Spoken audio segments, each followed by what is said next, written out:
అమెరికాలో మంచు తుపాను విరుచుకుపడింది.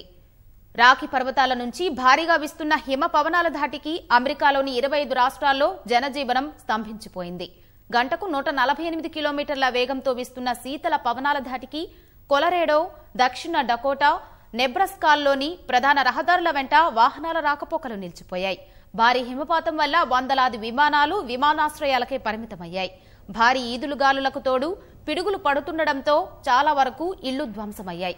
అనేక ప్రాంతాల్లో విద్యుత్ సరఫరా నిలిచిపోయింది. ఇప్పటికే 7 రాష్ట్రాల్లో మంచు తుపాను ప్రమాద హెచ్చరికలు జారీ చేసిన అధికారులు మరో 20 రాష్ట్రాల్లో హై అలర్ట్ ప్రకటించారు.